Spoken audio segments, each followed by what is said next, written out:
Meio à corrupção, Deus separa alguns fiéis para Ele. Graça e paz, irmãos, está tudo bem com vocês?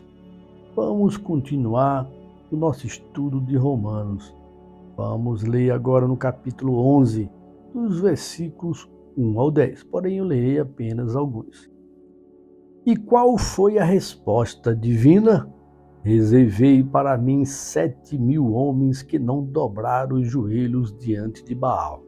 Assim, hoje também há um remanescente escolhido pela graça. Como está escrito, Deus lhes deu um espírito de atordoamento, olhos para não ver e ouvidos para não ouvir, até o dia de hoje. Irmãos, o apóstolo Paulo afirma que Israel não foi totalmente descartado por Deus. Ele sempre separou alguns fiéis escolhidos, os remanescentes. Deus também nunca expulsou Israel da aliança, pois ele sempre teve entre eles alguns fiéis, que não se corrompeu e se manteve fiel ao Senhor. Deus, em seu pré-conhecimento e sua decisão antecedentemente soberana e mente eterna, ele sabe exatamente a situação de Israel em todo o tempo aqui na terra. A acusação que Elias fez neste texto contra toda a nação, assim como o ato de matar os profetas, ele considerou como expressão do caráter do povo, ou que eles foram em sua totalidade dados à iniquidade e que não haviam pessoas piedosas na nação. Todos pareciam corrompidos e desobedientes ao Senhor.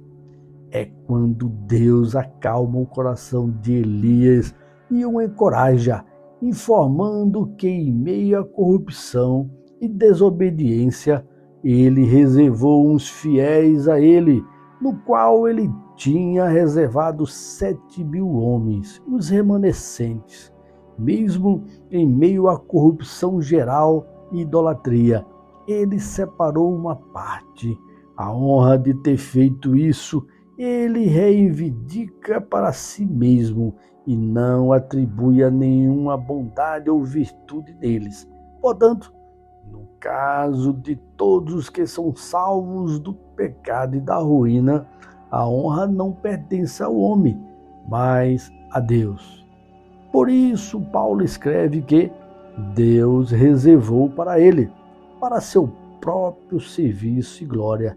Ele os manteve firmes e não permitiu que se tornassem idólatras, homens que não dobraram os joelhos ao mal.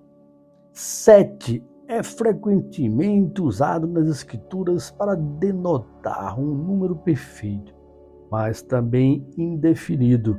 Deus encoraja, anima a Elias ele continuar em frente, informando que havia ainda milhares que eram verdadeiros adoradores, um pequeno número de fato em comparação com a multidão de idólatras, mas grande quando comparado com o que o profeta abatido e desanimado deveria ter ficado. Deus veio aos israelitas, mas estes o recusaram. Queriam ser salvos pelas obras, contudo, Deus enviou a graça e chegou essa graça aos gentios. Então, os israelitas não obtiveram a justificação ou aceitação com Deus, e o Senhor endureceu seus corações, atordoou seus espíritos e fechou seus olhos e ouvidos. E diga-se de passagem, até hoje os judeus estão perdidos, sem rumo, infiéis ao Senhor. Contudo, os remanescentes de Deus estão separados, não fazem parte da imoralidade, da corrupção, da desobediência que ainda existe em Israel. Assim, irmãos, que possamos aprender e ao mesmo tempo ter cuidado, pois quando Paulo escreve até o dia de hoje, era a característica dos judeus que existiam na época de Isaías e também existiam no tempo de Paulo. Isto é, uma característica do povo judeu e sua sensibilidade às exigências do Evangelho não desenvolveu nada de novo neles. E quanto a nós, cuidemos em não sermos insensíveis à pregação do Evangelho e sua graça sobre nós, pois Deus nos chamou e nos elegeu. Louvado seja o Senhor. Amém, irmãos? Vamos orar? Senhor Deus, eterno Pai, muito obrigado, Jesus, por esse privilégio de chegar à presença do Pai em Teu nome.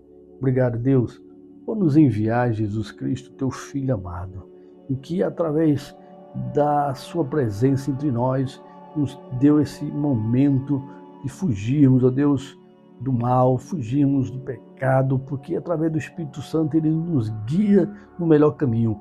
E através do Espírito Santo é quando nós temos a força de fugirmos de tudo isso.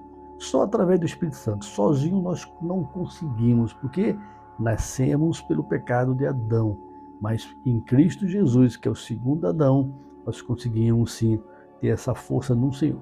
Por isso, Pai, quero interceder pelos meus irmãos, minhas irmãs e os ouvintes. Não sei qual o problema que eles estão passando agora. Se seja, ó Deus, em relação ao pecado, que não consegue fugir, que eles entendam que é através do Espírito Santo. E o Senhor está querendo que eles se mantenham fiéis ao Senhor, fugindo da imoralidade, fugindo da toda coisa errada existente nesse mundo, corrupção e desobediência ao Senhor, para que também sejamos todos considerados como remanescentes do Senhor nessa terra que é o mal, nessa terra corrompida. Mas em Cristo Jesus nós somos salvos pela graça do Senhor. Deus, obrigado, Pai, por o Senhor nos separar na Tua graça. Nós não somos salvos pelos nossos méritos, muito menos pelas obras, mas sim, única e exclusivamente, Tua graça. Em nossa parte, nos mantermos fora da corrupção e desobediência nesse mundo que existe contra Ti. Porque todo pecado é contra o Senhor. Então, Pai, obrigado por esse momento de oração. Em nome de Jesus. Amém. Amém, irmãos? Que Deus abençoe. Tenham todos um excelente dia. Até amanhã, se Deus nos permitir.